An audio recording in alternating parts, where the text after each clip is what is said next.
Welcome back, everyone. We probably received one of the worst calls we could have got this week. It really was probably one of the worst callbacks you can get as a plumber. And that's the reason that I didn't post on Thursday, because business had to take precedent. I didn't have time to edit the video, but we're back. We've got a jobbing video for you. We've got some couple of jobs in there, some breakdowns, some leaks, stuff like that. Hopefully I'll show you a few hints and tips in there, show you what I'm up to this week. And if you do me a massive favour, if you haven't subscribed already, press the button. It really helped me out. You got any questions, drop them in the comments. I'll do my best to get back to you and answer them. Make sure you like the video. Yeah, let's take a look at another day in my life. Right, so we've got a Ferrolli Modena and it's got a leak at the back. Now, they have had an engineer out previously. He done the expansion vessel and noticed the leak, and he said it was the pump at the back. But when we come last week, and what we did was we shut off the auto air vent at the back because it had a bit of water on it. Since I've done that, it's been absolutely fine. No leaks underneath. So I've got to get in there today and try and get that auto air vent out. So I'm just going to drain the system first, which on the Modena is just a little drain point here.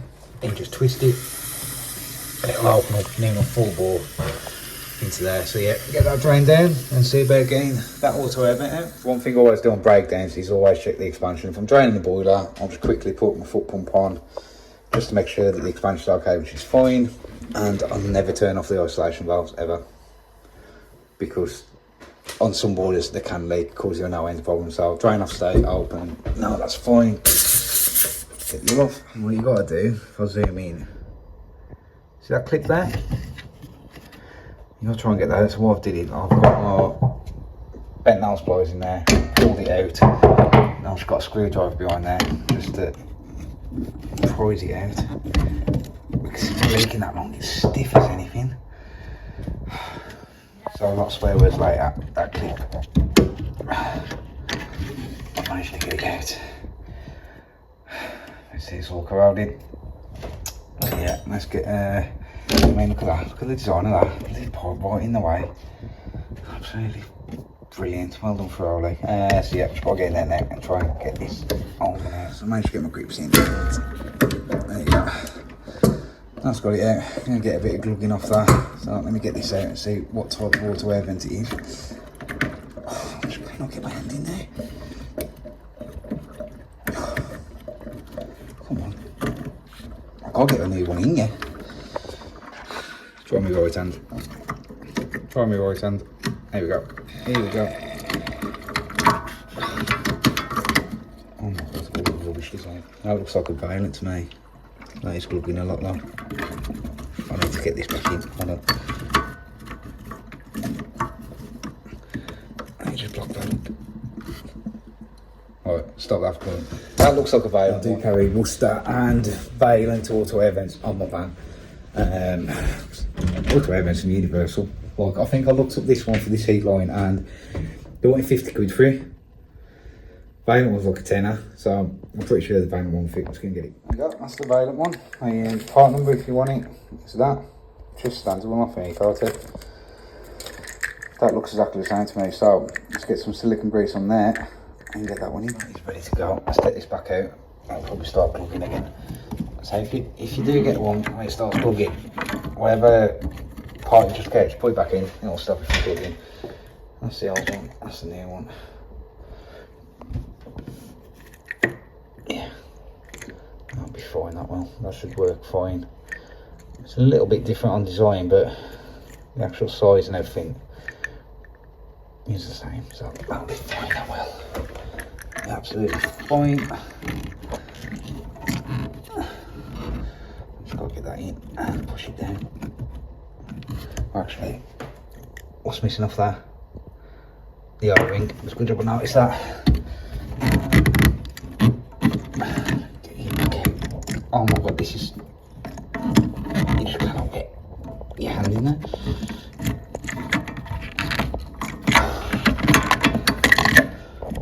Okay.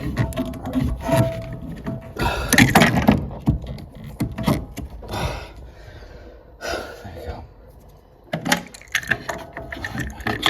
Only fitting that way. Then once you get to there, you gotta drop it in. Make sure to just push down now. I might have to get something to lever that. So Get my knuckles on. You can get 2 fingers in. Maybe 3. You can do. Yeah, let's get something in there just to push that down. It's got to go round the other way as well because it's facing the wrong way. Actually get in. It's actually easier with 2 hands. So I can put one round that way, one through there, and just pull it down.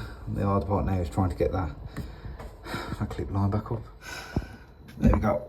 We've got a bit of a struggle, but we've got the pin now. I've just got to push it in there.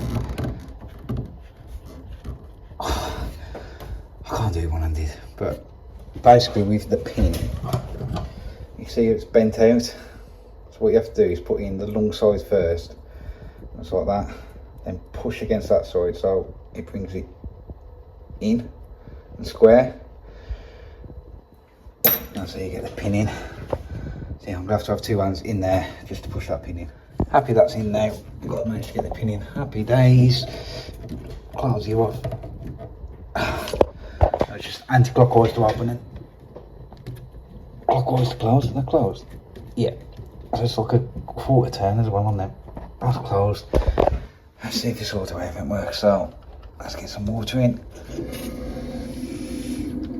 Yeah, I had it let out the air straight away and then stop. So that's working fine. Let's get the pressure back up to 1.5 and run some tests. A bit more in there. That's it. I'll turn the water back on. There you go, a little bit of spurge from the auto air vent, just a little bit of air out. So now that's working fine. We'll just do all our tests now to make sure the boiler's all safe. And that's near enough job done. So yeah, we are back at this one. Remember this Vanity unit? All looks good, doesn't it? Look at that. Nailed it when I put the drill through. Done through this side, pushed too hard, drill went, took it off. So either a new door or I'll show you what we're going to do. Yeah, just took the old handle off and we found one that was thicker. So there you go, that covers that up. Lovely. Rectified was my mistake. It was my mistake. I did offer a new door, not a problem, but they said, yeah, just try a new handle. So I'm happy with that. There we go. Job done. Oh, one other thing as well. Hot and cold are mixed up. I thought that was on the left because I just took it for granted it would be on the left, but it's not. So I'm just going to quickly swap them over. Should have checked it when I was here, but never take everything for granted. There you go, just quickly swap them over. Yes, I can't swap clips, it's too tight, but there you go. All done. The job I'm on at the moment, they've reported it's a concealed leak. Now, I wasn't going to record it, but I think it'd be a good one to show you. If you get this situation, how to get around it and how to sort it out. So I just reported damp patch underneath the radiator. Can't see where it's coming from. Now, I can't really record in there.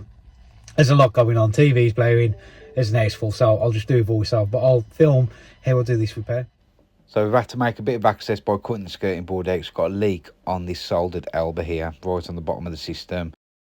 So yeah, not going to be the easiest job, but we're just going to get the system drained down, open up the bleed points upstairs just to get the water out. We shut off the radiator just to stop the water coming out of there. Got the wet vac out. I'm going to try and undo the nut, just see if we've got a bit of movement in the pipe, which we didn't, so I'm going to have to cut the pipe, and there's going to be a little bit of pressure behind there, but nothing that wet vac can't handle. So we're just going to cut the pipe and just let it drain into the wet vac. Then once the pressure's off, I'm just going to cut a section of pipe work out, because the pipe work was very, very tight. I even had to use my cutters as a hammer, just to hammer that little bit of pipe out. There we go. So what we're going to do now is put the wet vac over the pipe and get as much water out as we can. Now, a little tip when you're doing the wet vac, plug the hole, it will create a lot more suction. So sucked all the water out of there, sweated the elbow off, and just give it a clean up with a bit of abrasive pad and some wire wool. While I'm doing the repair, it'd be a good time to straighten that valve out. By looks like it's a bit wonky. This is the bit that come out. I'm guessing it's failed there. Can you see it? Held on by hardly any solder. You can see where the solder on the bottom there ain't took, so yeah, managed to sweat it out. Let's see if we can get this repaired. So we straightened the valve out, and what I'm thinking is a coupler and a street. That should bring it perfectly in line then with the straightened out valve, so it's not coming in at an angle anymore. That's going to be nice and straight. So I'll get the blowtorch on, get it on nice and low, and just carefully sweat that in. Now what I'm looking for here is no leaks. So I'm just getting plenty of solder around them joints, then we can just clean that off and give it a polish up. We can open up that radiator just to give it a quick test before we fill the system up, and it looked fine. And we're going to fill up the system. Now, quick tip, if you want these lead valves, but a 15mm pipe will actually hold one of them open for you while you fill up. So I'll pop outside for my coffee. Still lukewarm, shall we say. The customer made me that when I first got there. Yeah, it's lukewarm. So, give you a bit of background on that leak. We've just finished it. I'm running it to temperature now. Always test the temperature. Because last week, I packed everything up. All I had my tool bag to pick up. Guess what? The solder joint started leaking when it got to temperature. It happens. It don't happen often, but it happens. But this one, the customer's actually got home insurance. They found up the home insurance, so they got a leak. And they said they wouldn't do it because it's concealed. Now, without taking the skirting board off, I could see that it was that elbow leaking. But the insurance would not touch it. Now, it took me 2 to 5 minutes with a multi-tool just to get that bit of skirting out. And you can see, got quite good access. It wasn't the best, but I got the access. And the customer's going to replace it anyway because it's all bowed. I can't believe the home insurance wouldn't cover that for them. They've been paying a premium each month. First time they use it, not now, can't do that, it's concealed. Unbelievable. I think that's took us about an hour. An hour? Yeah, that's good. By the time I packed my van up, that's took me an hour. It's safe to say the customer said they are going to be renewing that insurance no more. I know they've got policies and stuff like that, and if it was like buried in the wall, then fair enough, but come on. Do you agree with that? Refusing that because it was concealed? But yet, the wet vac that I used, the Titan, really recommend that. Really do. That was on offer 50 quid. Without it, I wouldn't have been able to do that job.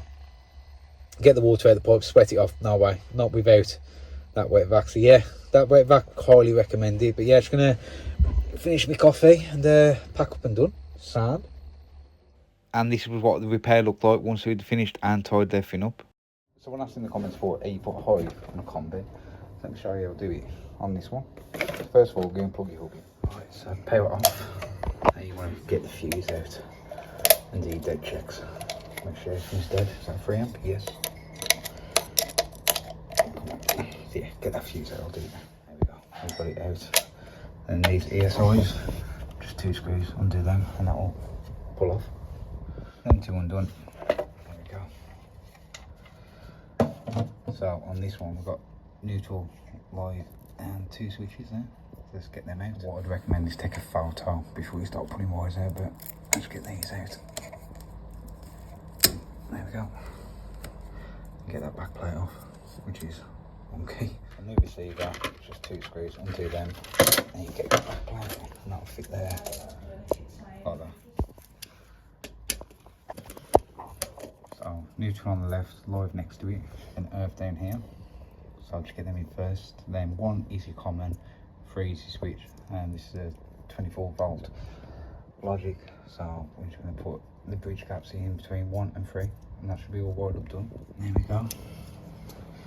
Now if you notice on the old one, all I've done is the common, whatever's in the common I've put into 1, just so I kept them the same. So yeah, whatever the common was in the old one, it's 1, and whatever the switch was in the old one was 3, so it's 1 and 3 on the hives. That's it all wired up. At the bottom you can break out this bit, and the wires can fit in there. There we go. The wires will go all the way back then. Receiver hooks over these 2 latches, just in there, 2 screws underneath, and that's the receiver done. Right, now that's all in, we're going to have a look at our hub, see what's in. See, waiting for a single flash on the hub, and that's ready to connect now. Put power onto the receiver and it'll start double flashing, and waiting for that to go to a single flash, just like that. Then you're ready to put the batteries in the thermostat. Thermostat will start searching, then that flashing orange will go green to say it's connected. There you go, that's it all connected. Now you can set up the heat schedule. Yeah, just make sure it's working, then turn it up. There we go, and that's all connected, and that's the hive all done. All set up. So yeah, it's the hive all done, but yeah, this has only been in a week, this has. I mean, that part's off centre, it's one of them free government schemes, that's all wonky. Burn the wall. What else? Clips them off centre. Burn the wall again. Burn the wall again. Burn the wall again. Is there any way they didn't burn the wall? That's got Central Heating King's name all over it, Dan. It's definitely one of Dan's. Well, actually, no, it's too good for him. So there you go, a few random jobs for you. Now, we got a call on Tuesday from a customer. We'd done some work for him 10 months ago, and we fitted him a really nice bathroom, like high-end stuff. Done a really nice job of it. And he phoned me up and said, we've got a big problem. I was like, you're joking, what's the matter? He said, I've just noticed there's a hairline crack in the shower tray. This thing was a big shower tray as well. Big shower tray. I remember fitting it. It was, yeah, it took two of us to get it in. So when he told me that, my heart just sank. I said to him, not to worry, I'll get in touch with the manufacturers and I'll pop round, and this is what we found. So this is the tray that we fitted. You can see there, there's an airline crack leading up to the waist there. And there's another one forming there. And the only problem is, to get it out, we've got to take these tiles out, them tiles, all them, this big thick glass. Maybe that unit. Yeah, you can see where it's gone there. And luckily I've got videos of me actually installing this and the original instructions, but that is not good. Not good at all. So yeah, not the best call to get, especially for the customer. I mean, he spent a lot of money on that bathroom last year. 10 months later, his shower tray's cracked. So my first thing in mind is I need to get this sorted out for the customer. He hasn't got a shower at the moment. So I've arranged to go around, have a look, reassure him that I'll sort it out. It will get sorted. Now, at the moment, I'm in talks with the manufacturer and the supplier. They've sent me a form to fill out of how I fitted the tray, and it contradicts the instructions that are supplied with the tray. The form says one thing, the instructions say another. Luckily, when I do a bathroom, I put all the instructions in a folder, give it to the customer, say keep that safe, you might need it one day. So I've got the instructions of how it told me to fit it, so I've got that as a backup. But what I'm going to do, I'm going to document it from the time that the crack happened, which is now, to doing the job and getting it sorted for the customer. So I think it'll make it a good episode of what would happen if you got in this situation, how we're going to do the repair, and more importantly, what the manufacturers and the suppliers say. Hopefully I can get a resolution, but at the end of the day, it's got to get replaced, it's got to get sorted out. So yeah, I'll keep that, I'll record that, and I'll get that posted. So make sure you subscribe for that, get them notifications on. As soon as I've sorted it out, I'll let you know. But not good news, is it? Anyway, thank you very much. I appreciate your support as always. Catch you on the next one.